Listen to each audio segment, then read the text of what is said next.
Hi, this is Jim of Shiloh Kahal, and I've recently had an evolution of my understanding that impacts fundamentally how I view things. And it occurred while I'm at the point where I'm making videos where I have reached trying to begin the letters to Paul, which are hard, but they have so much to do with this whole discussion of how we're supposed to be responding uh, to the Torah and just commands in general. And of course, the first one up in my scriptures, according to chronology, is the Galatians. So that's where I like to do things. I'm going to go through it chronologically if I can. And while I was doing this, it's pretty clear that it's rather straightforward that Paul understands that in Mashiach, righteousness is through faith and not through the works of Torah. And that is I'm going to show you here in a second, but that's what drove this to me. So it had me studying, and I was doing these commentaries, these studies that I'm going through, and I made like 3 iterations of Galatians and was just struggling with it, and ultimately I was just really troubled. And here's what was troubling me is it appeared, that Paul is teaching this righteousness by belief versus the righteousness by Torah is so evidential. You can't mistake it. But as I'm looking, I've come to be of the opinion that Paul is not sharing new revelation. Paul is just a studied man of Scripture, and while he has certain types of revelations, like I'm having a revelation now, while he has those types of revelations, he wasn't given knowledge from nowhere, imparted into him like some of the prophets were of old. No, no, he had revelation that revealed to him knowledge from the scriptures that he had. That's what I think. I think he had. I'll see if I can explain it a little bit better here. But as I get going, I mean, but while I was studying this, and as I'm hearing him press these points home, which I don't disagree with, I agree with them. And why do I agree with them? Because I've been trained by the church, but I do agree with this training. But I have been trained by the church, so I agreed. But I was really troubled because I've become of the opinion that really Paul shouldn't be discussing anything that's not taught in Scripture. If anybody's going to teach things outside of Scripture, it would be Yahushua, the Messiah, because he's Elohim, and he could, if he wants to, change instructions, change Torah, change the ways, he can, but not the rest of us. If Paul was going to change something, it would only be because Yahweh has revealed to him and he's announcing something like they did through the prophets. But that's really not what Paul is doing. Paul is teaching. He seems to be teaching. And so I went about the business of, as well, okay, so I became troubled wondering where he was getting this teaching. Did he get it from Messiah? Did he get it from Torah? Did he get it from the scriptures? Where did he get it? So I started stepping away from trying to do these studies and began to look at trying to find this idea because at the very at the backdrop of it is this understanding that I had from, I say from the church, but I think it would have to come from the church, but I don't know for sure where it would come from. But here's what I was dealing with. We clearly have this righteousness by belief as opposed to a righteousness by the works of Torah. But I've been working from the assumption that there is a there was in the old covenant writings, expecting it to be in the old covenant, uh, a teaching, a training, an understanding that we were getting our righteousness through works of Torah. That that's how we would try to do right, and when we couldn't do right, we would have the atonement once a year through the priests, etc. And this was the form of righteousness that we had before Messiah came.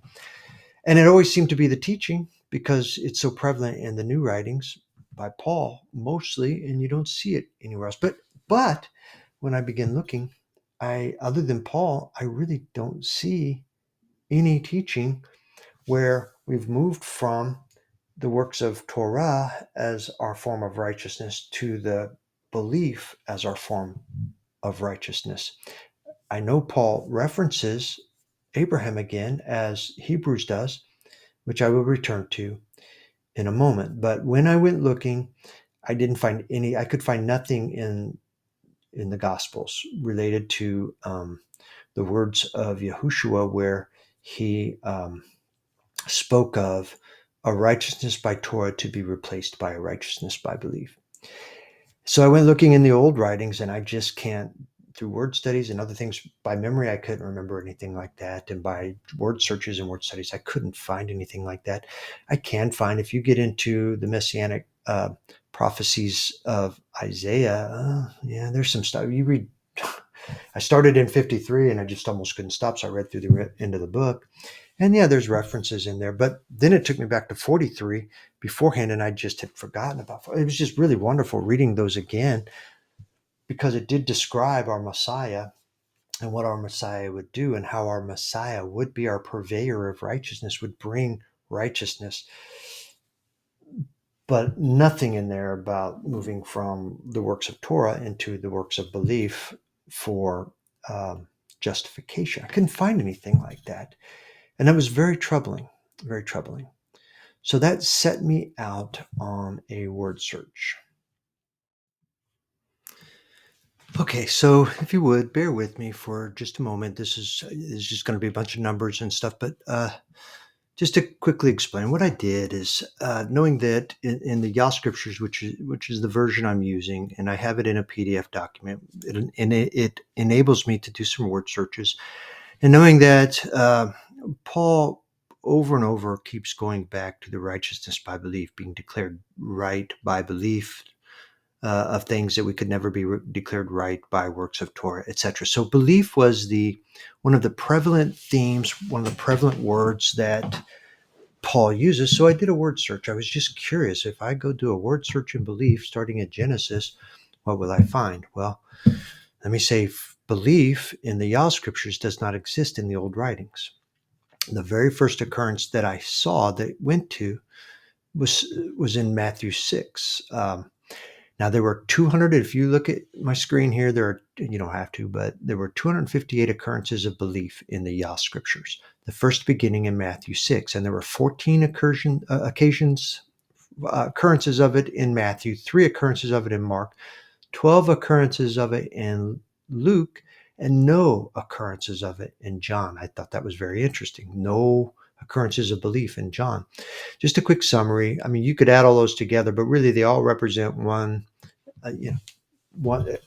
life. So I just basically took the most, which would be Matthew. And I would just say that there were 14 uses of belief in the written scriptures for the Gospels. I'm just going to say 14 across that time frame, because I'm thinking that 3 and 12 inside of Luke and Mark would all be similar to these 14 occurrences inside of Matthew. But I'm also not trying to be that exact. I mean, I'm not trying to be that exact with any of this. This is just to get ideas and feelings and such. So then belief, in the book of Acts, we have 16 occurrences. Now, I didn't go confirm it, but I could. I would say it's highly likely that most of the occurrences where the word belief is used stem from Paul's use, because he begins in chapter 13 and he uses belief a lot. And so I think probably a high number of those uses of belief in Acts would you could credit those to Paul.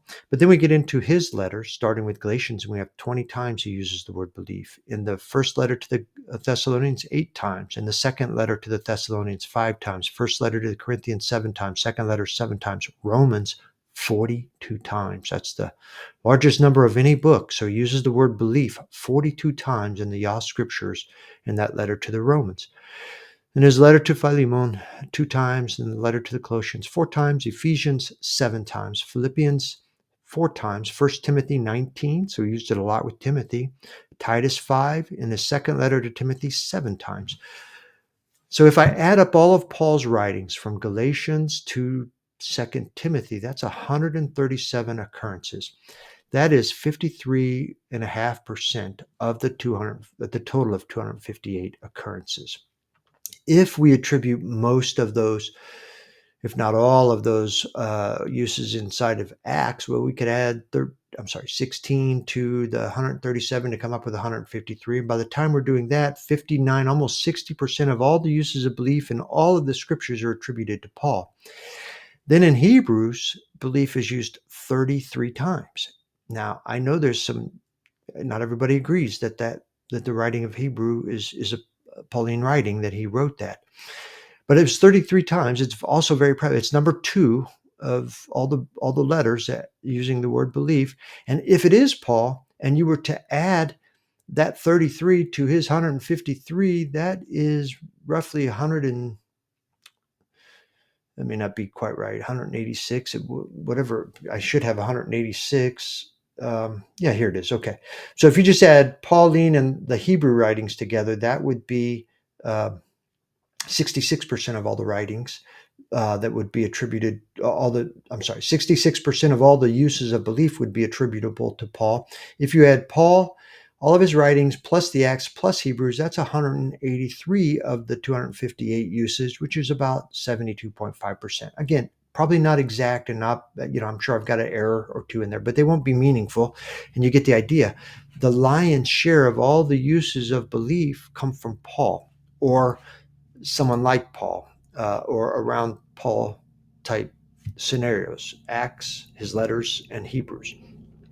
Then we have 15 occurrences of belief in the letter from James, 4 uses in the first letter from Peter, 2 uses in the second letter from Peter, 1 use from the first letter of John, and no belief in the second or third letters. Twice it's used in Jude, and 4 times it's used in Revelation. Well, what does that really mean? I don't really know, except for that it affirmed to me that the lion's share of this understanding of righteousness by belief, if we are doing a word search on belief, this righteousness by belief is coming primarily from Paul.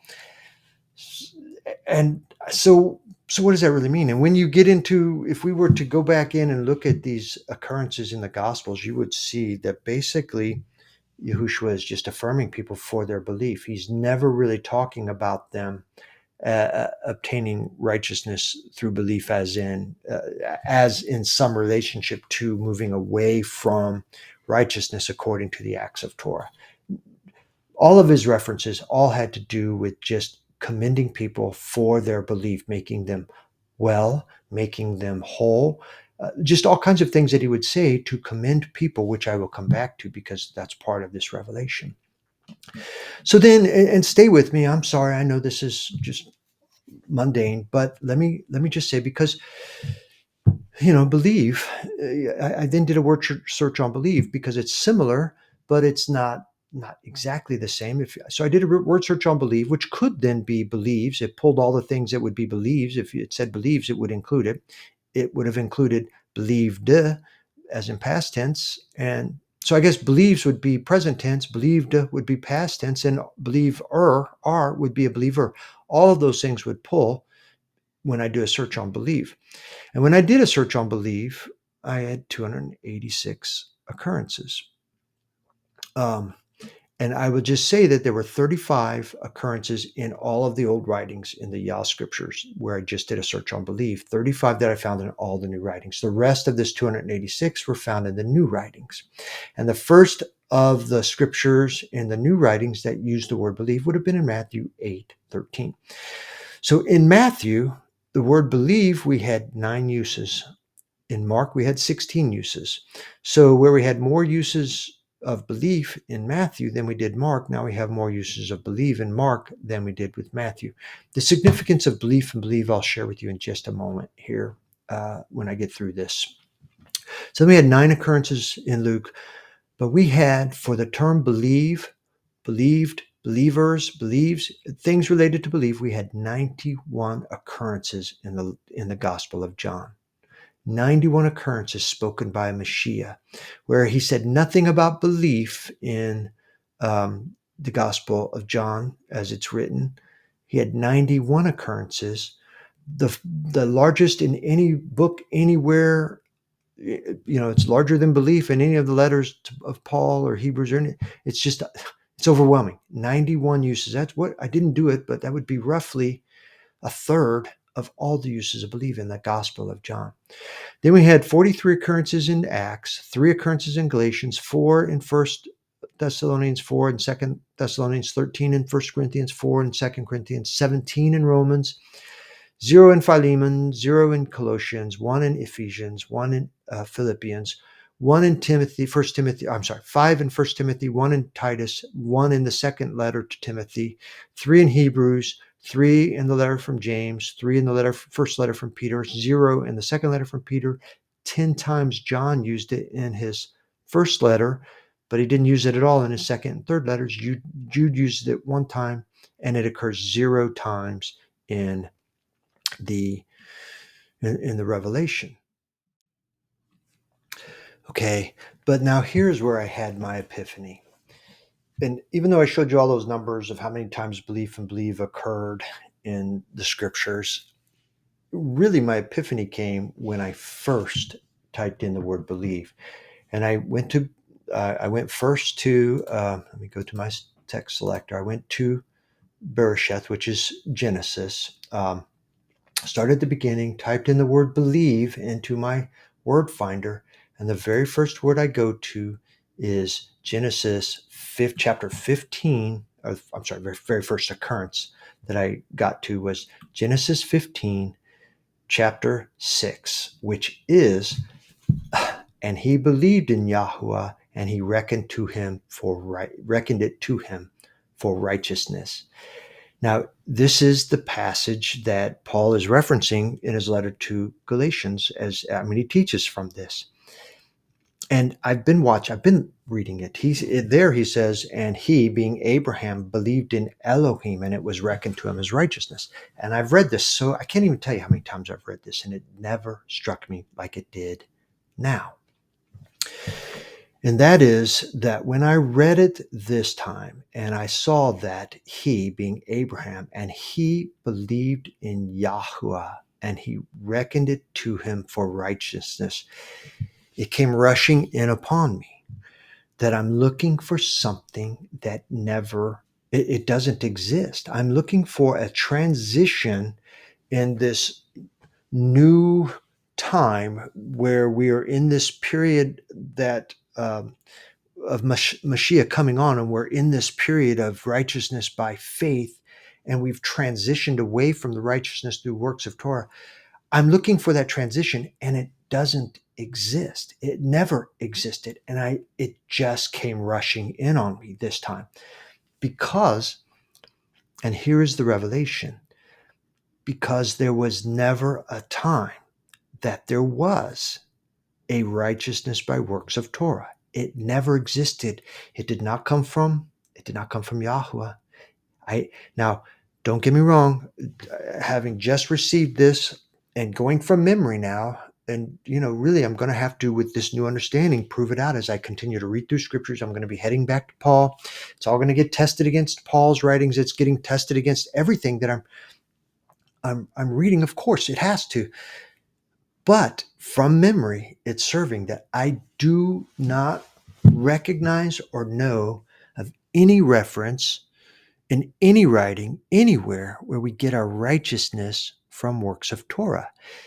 It has been presumed that we did because the law was given to Moses and the children of Israel were tasked with keeping the Torah.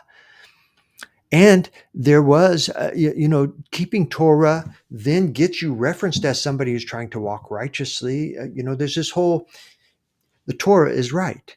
If you walk rightly, if you walk according to the commands of Yahweh, which is the Torah, if you walk that way, you're walking righteously. That doesn't mean you're perfectly righteous. It just means you're walking righteously.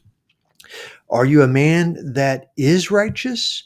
Well, I suppose that depends upon how you are referencing yourself. If you are speaking of yourself as righteous because you are trying to walk righteously, maybe.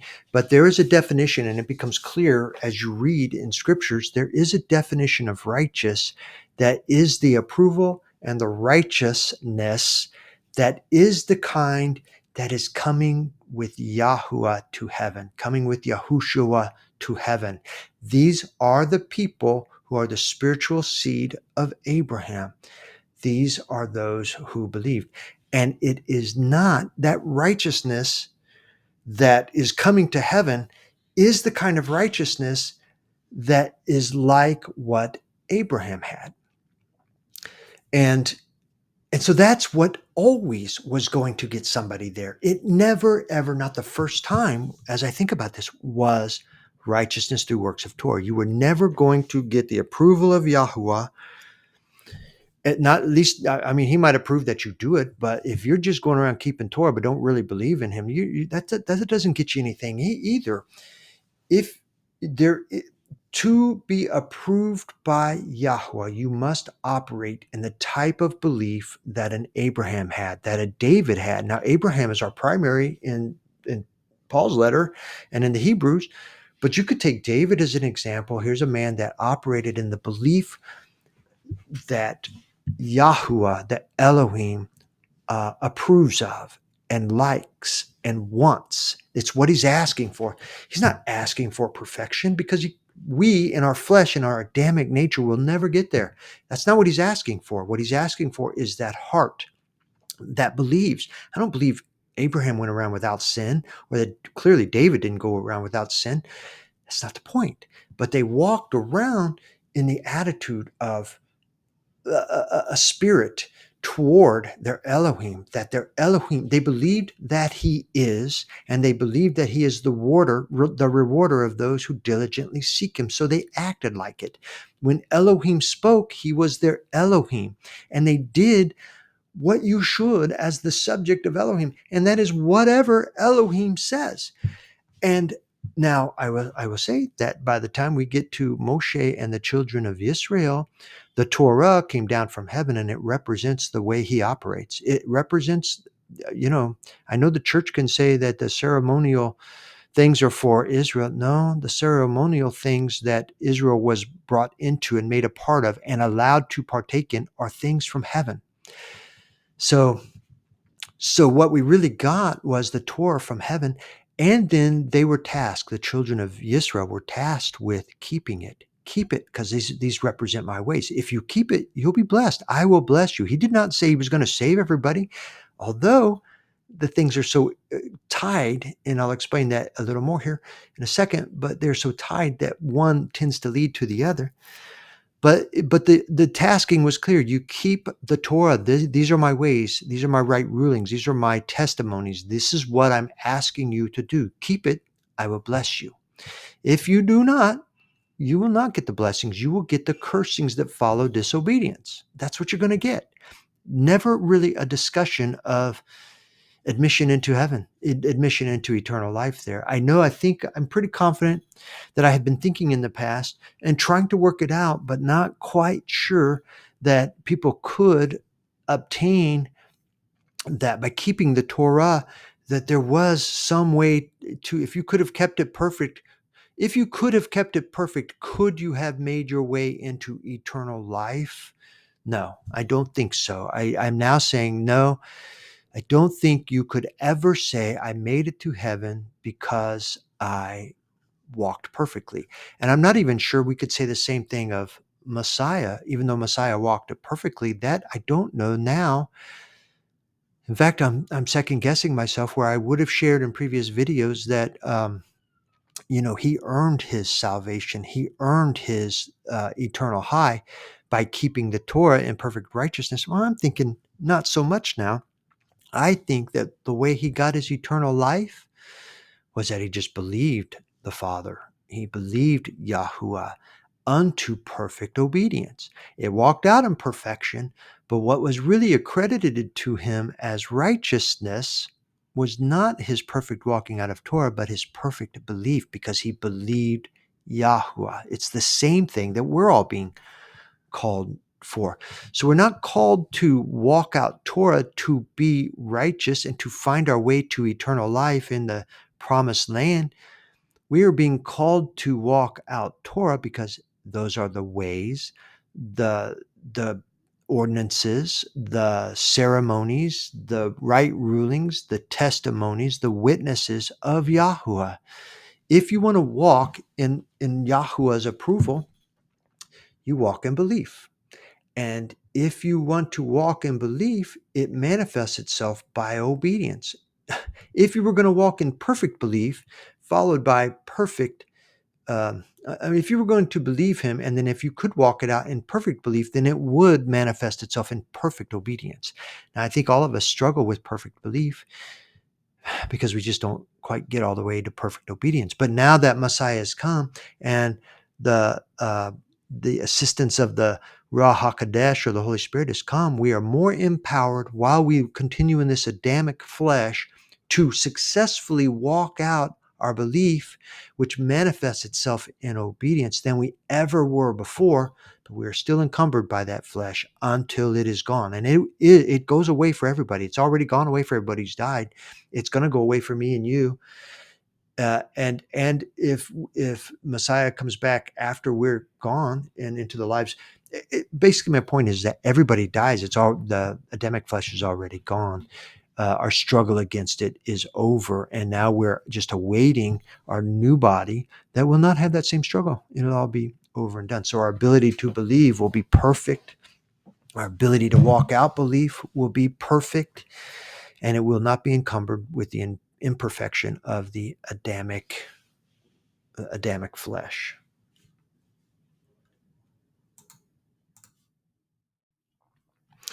Okay, so let me just quickly, just because I think it's so germane to the concept of what Paul's trying to teach, um, and what we're really being called to. I just wanted to go quickly look up believe, and since I did look up believe and belief, I'm going to show you in a second too. I just wanted to share it with you. So I've gone to Merriam-Webster, and here we have believe. It's a verb, and apparently, and then they have believed and believing for the tenses, and then they give us three different um, definitions. Basically, in the first one, they're calling a transitive verb. Well, I looked that up just so you know.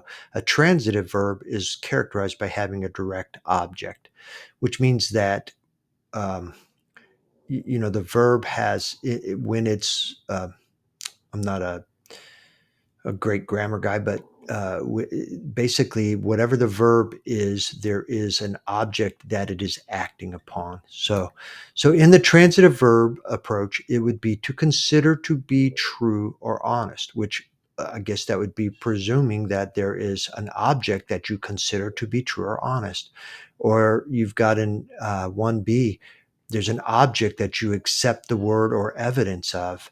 In number 2, there is a person or a something rather than a person, it looks like, that you would hold as an opinion. So the object would be something. Here would be a person to consider honest and true, or maybe a statement to be honest and true, or something like that, and a person or a statement to accept as the word or evidence of as in truth. So we have objects in these. And then we have this intransitive verb, which, if you look it up, is one that is characterized by not having or containing a direct object, which would be, see how that would apply, to accept something as true, genuine, or real. Not sure how that wouldn't be intransitive or transitive. I don't know what they really mean by that. To have a firm or wholehearted religious conviction or persuasion, to regard the existence of God as fact. I don't really know why they're calling this intransitive, because clearly in my mind you've got God as an object here, and an object that you're going to accept as true, genuine. So I'm not exactly sure what they're trying to say, and I won't beat it to death.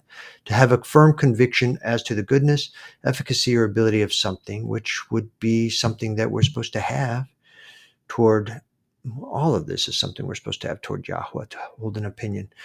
Okay, so believe is a verb, and when we go to belief, belief is a noun. It's a state or a habit in which trust or confidence is placed in some person or thing. It's a noun. Believe, so it's a noun to say you have confidence and trust placed in some person. That makes it a noun. But if you are going to speak of them as I believe in that same person or thing, the believing is the verb and the action. The belief of it is the noun of it. And I won't beat it, but just so you kind of know the difference between a belief and a believe, because really this is the and before I move off of here, this is the essence. We're called to belief. We were always called to belief. And what is belief? Belief is believing. And what are we called to believe or have belief in? And that is Yahuwah, Elohim. And the kind of belief that leads to something, not just a belief that he is, but also that he's a rewarder. Not just, you've got the passage in Genesis where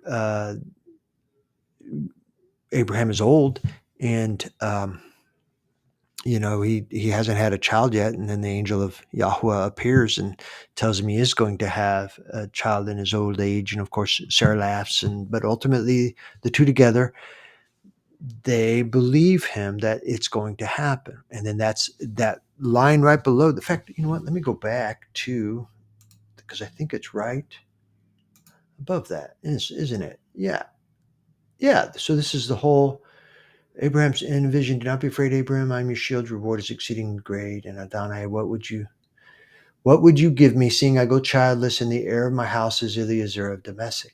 And Abram said, see, you have given me no seed, and see, one born in my house is my heir. And see, the word of Yahweh came to him, saying, this one is not your heir, but he who comes from your own body is your heir. And he brought him outside and said, look now towards the Shemaim and count the stars, if you are able to count them. And he said to them, so are your seed. And it was right after this event that we read that he believed in Yahuwah, and Yahweh reckoned it to him as righteousness. So I don't know about you, but I have always read that this belief that Yahuwah told him something, and so he believed him, and that's what's being credited to Abraham as righteousness. Well, let me affirm that is being credited to him as righteousness, but that is not all that Abraham did. That is part and parcel to this whole belief system that he had. When Abraham believed in Yahweh, he really believed in him. In fact, the very next thing I looked up, I changed from belief to righteousness here, because it did then pull the same chapter 15 of Genesis, verse 6. But the very next verse it pulls is, what is this? This is 18, Genesis 18. And what does it read here? This speaks to what Abraham, how he really operated, that is counted to him for righteousness and belief. That's counted to him as belief, and then also counted to him as righteousness. So it reads like this. And this must be, is this where after saying, I've grown old and shall I have pleasure? Okay, so this is before they start heading down to Sodom and Gomorrah. And the men rose up from there and looked towards Sodom, and Abraham went with them to send them away. And Yahuwah said, shall I hide from Abraham what I am doing? And this is what's important. Since Abraham is certainly going to become a great and mighty nation, and the nations of the earth shall be Barak in him. For I have known him. This is the essence right here. For I have known him, so that he commands his children and his household after him to guard the way of Yahuwah, to do righteousness and right ruling, so that Yahuwah brings to Abraham what he has spoken to him. So that is the essence of what it means to believe Yahuwah. You're the kind of guy who commands his children, teaches his children to follow the ways of Yahuwah, to do righteousness and to do right ruling, to accept and believe and do the ways of Yahuwah. Okay, here's one more passage in Genesis that I'll comment to, related to the type of belief that Abraham had, and how it manifests itself in obedience. So this is after he's died, and Yahweh is speaking to Yitzchak, Isaac, his son. And he's telling him, he appeared to him and said, do not go down to Mitzrayim, live in the land which I command you, sojourn in the land, and I shall be with you and barak you, for I give all these lands to you and your seed, just like he did to Abraham. And I shall establish the oath which I swore to Abraham your father, and I shall increase your seed like the stars of the Shemaim. And I shall give all these lands to your seed, and in your seed all the nations of the earth shall be blessed. Same promise made to Yahuwah that Paul refers to in, not, did I say Yahuwah? I meant Abraham. promise made by Yahweh to Abraham that Paul references in the letter to the Galatians. But here's the essence of what I'm really after, and it's verse 5. Because Abraham obeyed my voice and guarded my charge, my commands, my laws, and my Torah. And this is before there was ever, and this is part of what Paul talks about. This is long before there was ever the written Torah of Moses, the law of Moses. I think there must have been, as we read some of the other writings from the 12 patriarchs and others, that they had the book of Enoch and some things to work from at that time. But basically, he's affirming that Abraham obeyed my voice and guarded my charge, my commands, my laws, and my Torah.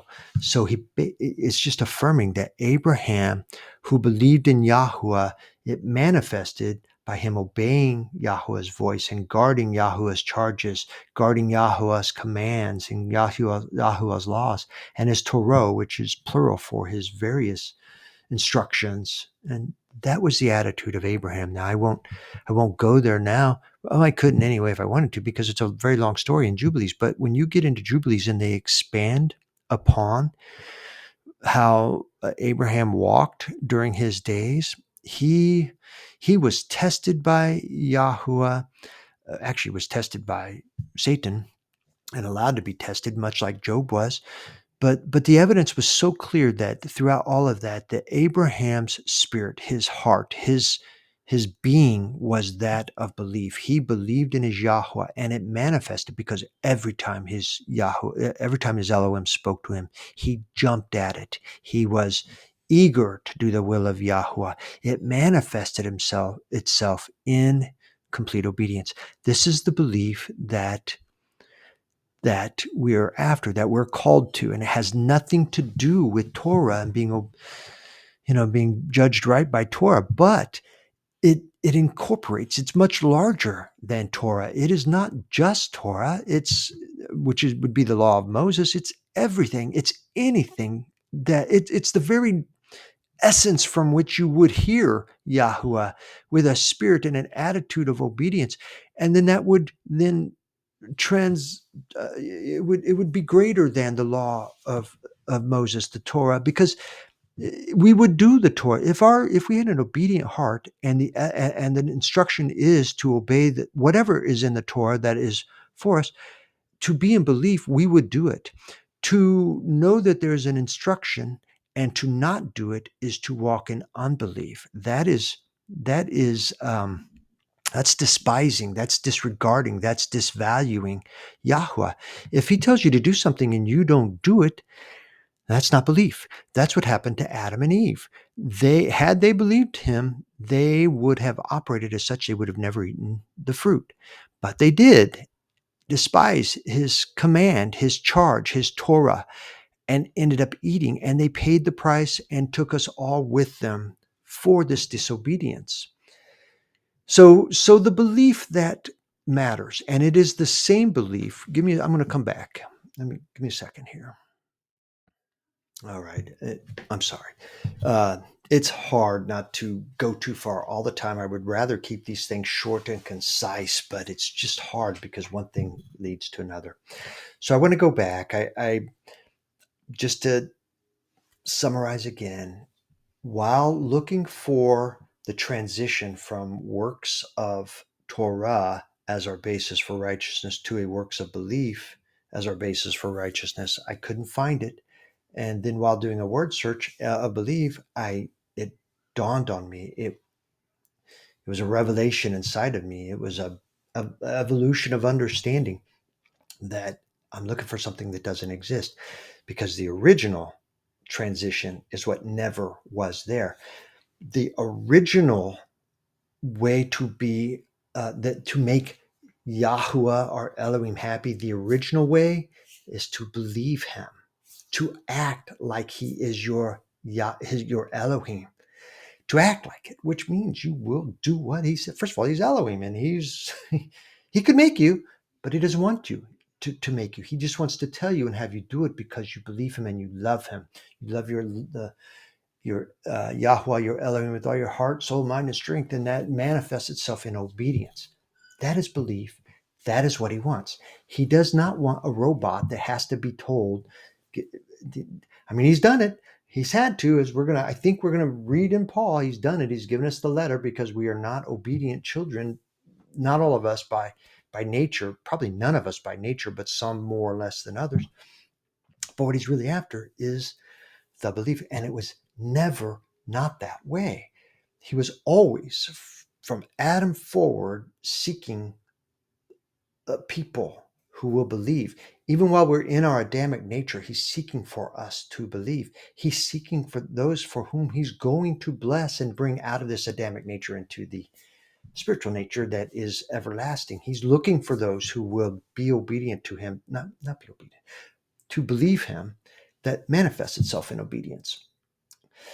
And so, just to affirm again, we're thinking that there must have been a time that it was established because of the law of Moses that righteousness was being handled by obedience to the law and solved through ritualistic Levitical priesthood atoning for sin. Well, there is obviously an atonement for sin. There's a payment that must be made for sin. It was made in the days of Adam. It's always been made. You always had the priests atoning. But I would tell you, where we have always presumed that they were not forgiven, that's not what you read in scriptures. You read that when the priests do it right, the priests, their sins were forgiven, and everybody else's sins were forgiven. And when I was reading, and I won't go look for it, but in Jubilees, I think it was 5, in chapter 5, Jubilees references that they were given, and once a year, they were pardoned of their sins when somebody would come. So they were pardoned once a year. It wasn't a game, it was literal. They were pardoned of their sins. So this pardoning of sins always was taking place, and it was legitimate. The pardoning of sins didn't first happen when Messiah came. The pardoning of sins happened all the time in the old writings, and they were literally pardoned. Their sins were atoned for, and they were pardoned. And the better the priests were at doing it, the better it was for all the people, but they just all failed. So what Messiah brought with regard to that is once for all perfect sacrifice, not something that comes short, but something that meets the standards of Yahuwah. Death, horrible, or sin, horrible. Death must be paid. Atonement must be made. And it was. So the righteous requirements have now been made by Yahuwah, Yahushua to Yahweh, from the Ben, from the Son to the Father. I'm sorry, I digress. But what I'm saying is that there was never a transition from righteousness by belief, or belief being what Yahweh approves and is seeking, to a righteousness that would be obtained through works of Torah, any works of righteousness, a part of believing and following Yahweh. There was never a transition to something other than belief. And so when I get to the writings of the Gospels, what was I finding? I find nothing about transitions, but you know what I see throughout Messiah's walk? Every time, I mean, he did teach them in the ways to keep and do Torah in different ways, but what was he really commending everybody for? Their belief. Believing, belief, the belief that led to action. Sorry, I just lost power for a second here, but it's the belief that led to action. It's belief that leads to action and trust. Obedience is part of it, a lion's share of it, probably, because you act upon your belief, but it transcends the Torah. He's not so focused on Torah, although he is saying, yeah, you want to keep Torah because that's what you do if you're believing me. You do my ways, you do my instructions, you do what I say. But what I'm really after is belief. And when you operate as though you really trust that he is, and that he is a rewarder of those who diligently seek him, if you act that way, this is what pleases him. This is what moves him. Now, I would say also, when I'm reading Paul, and when I'm reading these times, it appears to me, and again, I'm going to have to start proving this out as I am reading again, as I read afresh, that by the time that the Israelites, especially those who were not, I think the believers from day one always have understood, they just believed him, so they would naturally follow in obedience things of Torah and different things. But there were, and then there were some people in Israel that were clearly in unbelief. They did whatever they wanted to do. They didn't care. They complete despising of Yahweh. But then there were probably others. It appears that there are others that are just missing the point. That because they're failing to believe him, but yet they're still in a role or still doing something, that they were acknowledging the Torah as the thing to do. And then I think as we got closer to the time of Messiah, in the years of the Greeks and the Maccabees, uh, and those seasons where we lost the Zadokian priesthood and it was replaced, or Zadokite priesthood, and it was replaced by the Maccabees and others, just non-legitimate priests. Well, through that rose up the Pharisees, but I've always had mixed feelings as to who they were and what they were. For instance, Paul was a pretty sincere Pharisee, but what were they trying to do? They were in a group of people, as were many of the Israelites, who knew they had the national law, the Torah, that they were supposed to keep. And they're keeping it, but they're not keeping it for the right reasons. They're keeping it because of the do's and don'ts and just this, what. But they're missing the point that they're really doing it because these are the ways of Torah, and you do it because you are believing Yahweh, your Elohim. When the Pharisees came on the scene, not only did they have the Torah, they started adding to the Torah. They started building it up. Oral traditions. Yeah, yeah, yeah. Yeah, you can eat beef, but you know what? If you don't wash your hands, then it's unclean. You can't eat. So just all kinds of things that they were doing that they got chastised for by John and by Yahushua. I think two things. They were missing the point. They were not walking in belief. They were walking according to law, as the law is the answer to everything, missing their Yahuwah, missing their Elohim, but going about the business of just keeping the law. In some ways, probably not. I can imagine that it would be without even knowing or realizing they're doing it. It's really all about manipulation and power struggles. You get a role and you get to exercise control through this system. And I mean, that could be all part of it. But whatever it was, they were trying to walk out law. They were trying to walk out what they thought was going to get them right with Yahuwah by keeping law, while not really paying any attention to the real instructions and the real intents and the real desires of Yahweh. And it doesn't work that way. And not only did they do that, they added even more laws to it. And that was just never the way. And that appears to be what we're dealing with when Yahushua comes on the scene and he walks in belief. And then he's calling to all of his Talmidim, all those who will be emissaries, to, as I have walked in belief, you walk in belief. As I have followed the commands of Elohim, as I have followed my father's commands, you follow my father's commands. And what commands? Everybody knew in the days that those commands were Torah, but it isn't just Torah. That's why maybe I shouldn't say it's why, because I don't know, but it seems like that might be a reason why you don't just say Torah, because it's all commands. It's anything. If the real point is to operate in belief, and that belief says, yeah, if Torah is the command, do the Torah. But if there are other things, do that too. Do whatever you're called to do. And that's what he's calling his Talmidim to, his disciples, his people. As I have walked in belief, so you walk in belief. And this is what Paul is saying. When I got to the letter to the Thessalonians, I was just shocked to see that he's basically saying pretty much what I just said. I'll be getting to that, and I'm being redundant here, and I'm sorry because I'm going to be doing a lot of this again when I get into the letters. But when did get to the Thessalonians, he's saying pretty much the same thing. As Yahushua walked in belief, so you walk in belief. As I walk in belief, you walk in belief.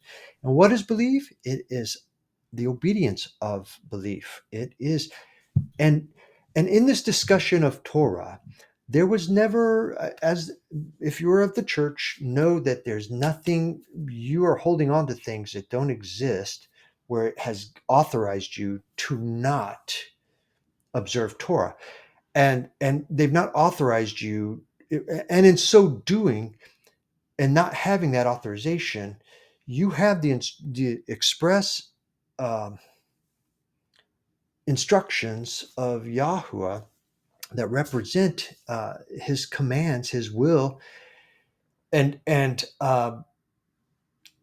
to have just written it off and just discard it because you are receiving the teaching from the church where it's saying no, it's all gone, has nothing to do with you. You just follow.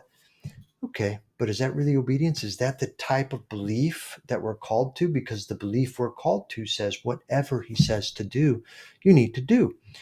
And if you are disregarding the express instructions that were given to the people Yisrael, as I did for years and years, 30 years, if you are disregarding them, then just know that you don't have, I challenge you to really, really find anything from Yahushua or Paul that really is trying to undo the instructions that you find in Torah, which really are just the ways of Yahuwah.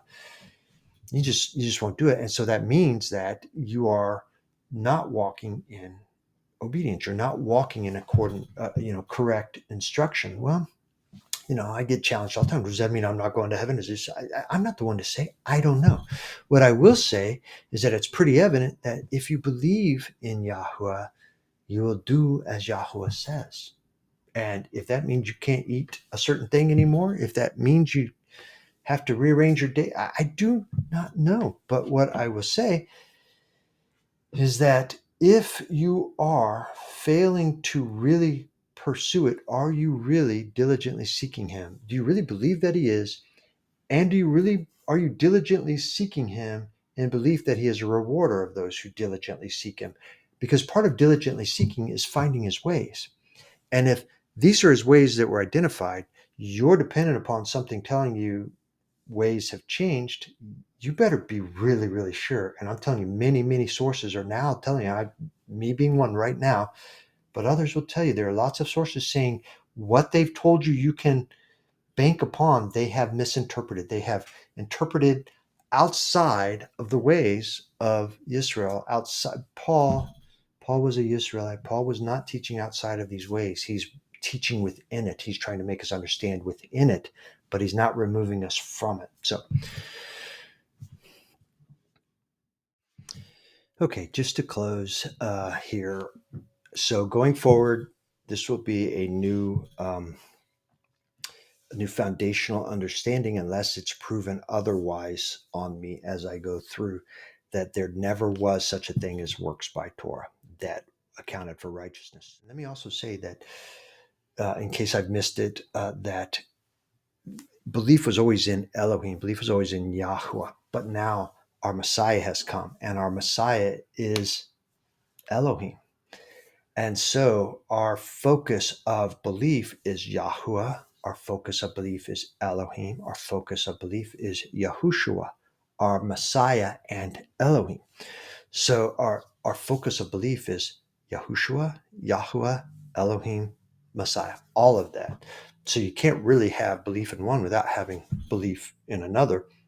And that's the essence of it. So once you have belief, you will, by nature, then be operating in obedience. Um, all right, well, we'll take it up in other teachings and other sharings, other videos.